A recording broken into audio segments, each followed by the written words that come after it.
Hey, listeners. So typically I release an episode every 2 weeks, but I started the second season in the middle of the holidays.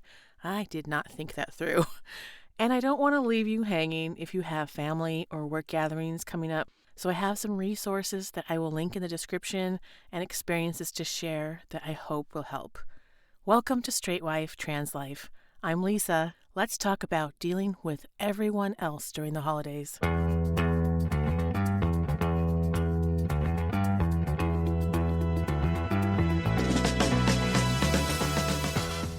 If you haven't watched Leslie Jones' skit where she comes to Thanksgiving and says what you want to say to your relatives, never fear. I'm linking the video in the description. Leslie Jones is a comedian. She is a Saturday Night Live alum, and she has written a book. And her skit makes me think that everyone can use a Leslie Jones in their corner during the holidays, especially when your spouse or partner comes out as transgender. Once you and your spouse or partner have told friends and family, and the timeline for that is personal and varies, but once people know, what follows along with support or rejection are often questions and misunderstandings. Sometimes we are caught off guard by what people say. So, before heading off to a holiday gathering, be prepared. The first thing you can do to prepare is set boundaries. Boundaries are meant for you to stay true to yourself and establish an understanding with those around you what is okay and not okay to discuss.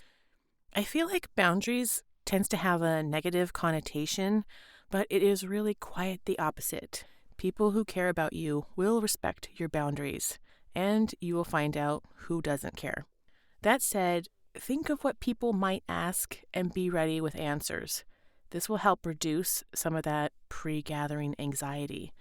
Whether you attend a gathering together or separately, make sure you and your spouse or partner are on the same page with questions and answers, and keep responses as matter-of-fact and polite as possible. And that might be more difficult than I make it sound. If someone pulls you aside and asks, "Are you going to stay together?" or "Why are you staying together?" my answer to family and friends might be, "I'm still excited to spend my life with my best friend, no matter how that looks." That might be followed up with, "But what about the romance department if you're still straight?" To a coworker or acquaintance, my spouse and I might agree to a response like, "That's too personal a question," or "I don't really feel like that's anyone's business." And there is a question that you will be asked, guaranteed. I have been asked several times by now when my spouse or partner is not nearby. And that question, which you might guess, is, will your spouse or partner have surgery down there? I tend to say surgery is a very personal decision. The level of gender dysphoria varies person to person. So that is a question you will have to ask her. And really, people know it's a personal question, and that's why they're asking me. They don't want to ask my spouse directly. So any questions about bottom surgery or, surgeries down there will typically end with you. Sometimes I am tempted to say, "Hey, my spouse is not a science project." I really just want to snap back sometimes with some sarcastic response. But what keeps me grounded is recognizing that most people are not ill-intentioned with their questions. They just don't recognize that a transgender person is a regular person. And that is a really sad thing to say. This is all new to them, like it was for me at first. So hopefully by keeping things cordial, it allows for a more open or longer conversation with someone about etiquette and educating people around us that transgender people are people. 2 more preparation tips I want to throw in. If your family and friends live far away from you and your transitioning partner, and you are making a long trip to visit for the first time after disclosure, a helpful suggestion from the online publication Them, and I will link the article, is to ask other trusted family members or friends to help bring others in your circle up to speed before you arrive. As the article states, you can really save yourself some of that stress of repeating yourself a dozen times if people have been made aware of your situation before you arrive. You may have to endure some looks, but it is nice if you can avoid complete shock. I also love the idea of wearing a pronoun pin to help alleviate any misgendering. At the beginning of your spouse or partner's transition, people may slip into old habits and use the old name, which is called dead naming, or the old gender, and a pin could serve as a gentle reminder of the new status. Misgendering and dead naming are very painful for transgender people.